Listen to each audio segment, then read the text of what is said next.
What's the significance of making this region the first big international trip of his second term, similarly to how he did in his first term?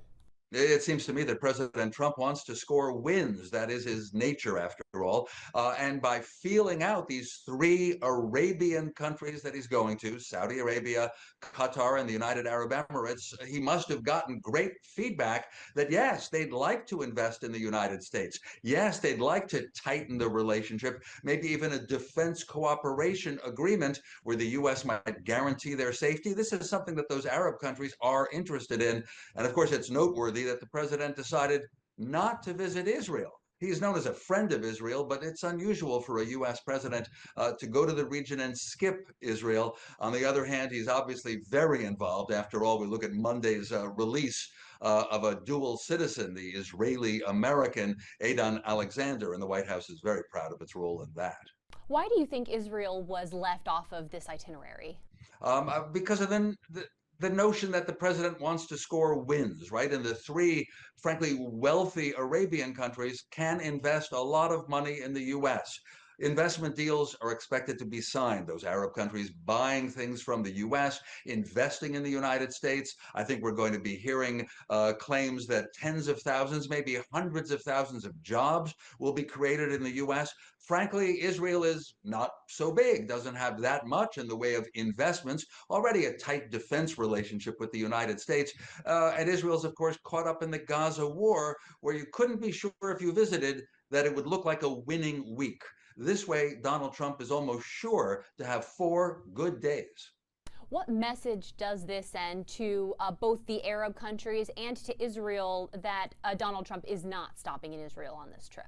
There's a sense that he's distancing himself a little bit, if not from the Jewish state of Israel, then from Prime Minister Benjamin Netanyahu. I've heard from some U.S. officials and some analysts here in Washington that the Trump White House is not happy that Netanyahu is intent on continuing the war in Gaza in the belief that he has to totally defeat Hamas, eliminate that terrorist organization because of the attacks of October 7th in 2023, whereas President Trump says he wants to be a peacemaker and turn the page, right? Get to the next thing. What will Gaza be in the future? And there's a perception in the Trump White House that Netanyahu is reluctant. Now, that's true, by the way. Netanyahu has said publicly he thinks the war must be expanded to put pressure on Hamas to release more hostages. What should we make of the fact that the last living American hostage, Edan Alexander, was released today, but other hostages have not been released, in regards to what that says about the U.S.'s role between in a possible ceasefire deal with Israel and Hamas and those relationships, that the U.S. and Hamas seem to have struck this deal without Israel? It's quite extraordinary that the U.S. would speak directly. I don't know if they were in the same room, but they might have been with Hamas, which is considered a terrorist organization. But of course, it's Hamas that holds the hostages. It's Hamas that would be perhaps the key to ending the war in Gaza, which President Trump wants to end. Part of his campaign, to be frank, to win a Nobel Peace Prize. He hasn't hidden that's one of his ambitions. So President Trump said it was okay for his representatives to make a deal with Hamas, with Israel not even involved. And what's special about Edan Alexander, who's been released, is that U.S. citizenship. This was a young man who moved from New Jersey to Israel, joined the army, so he's a citizen of both countries. The other hostages are not Americans. Going back to Trump's broader trip to the Middle East, what does success look like? I know we talked about trade deals. What about an Iran movement on an Iran nuclear deal? What does the Trump administration want to return to America after this trip with, win-wise?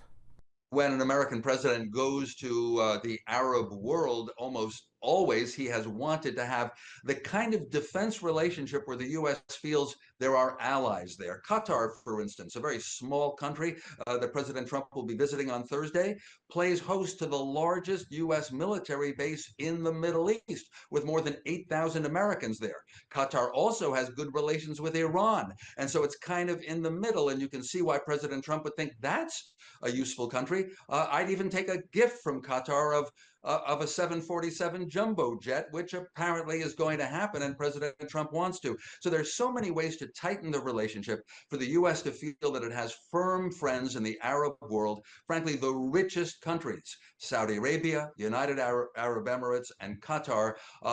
President Trump considers them to be friends, and they'll prove it by investing in the U.S.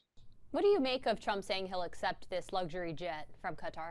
A lot of people think, and I'm a little uncomfortable too, that it looks like a form of bribery. But you could say that the U.S. is already friendly with Qatar. President Trump already likes the royal family of Qatar. There was a time, by the way, 8 years ago when Saudi Arabia was in a big dispute with Qatar, and President Trump took the Saudi side and declared that Qatar is too close to radicals and supporting Hamas and other extremist organizations. But since then, President Trump has become friendly with the royal family, and so President Trump has said, only a fool would say no to the gift of a jumbo jet. After all, the two Air Force One jets that the president now uses are 40 years old. Here's an opportunity to use another one, which will end up apparently in the future Trump presidential library. President Trump says it's only logical to take the gift. As I say, other people would see it as kind of a bribe. I'll see it perhaps as evidence that the relationship is very tight. Anything else that you would like to add before I let you go? About the Iran nuclear talks, they only started a few weeks ago, and it does make Arabs in the Middle East feel uncomfortable. Keep in mind that Iran is not an Arab country, right? It's a Persian Shiite Muslim country. And so Saudi Arabia is usually very concerned about Iranian power and influence. And Israel, of course, considers Iran a lethal enemy.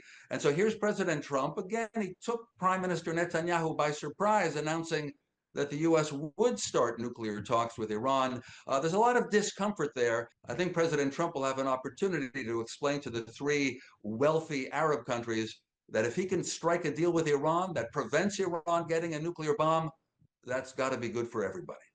I do have one more question before I let you go. Do you think we'll see any military arms deals come out of this trip to the Middle East?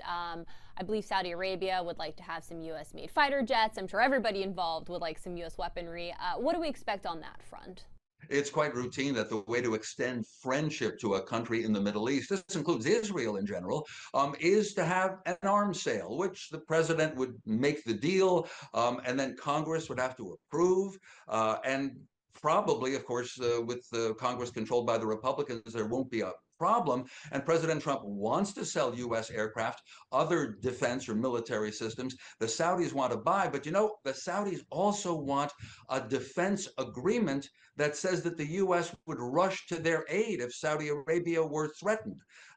Frankly, that's been the kind of relationship the U.S. has. So look for that kind of deal. United Arab Emirates also wants to buy weapons. I'm pretty sure Qatar does too. Qatar may be giving a gift to the United States in the form of a future Air Force One aircraft, but Qatar also would be buying a lot from the U.S. All right. Thank you so much, Dan. We appreciate your time.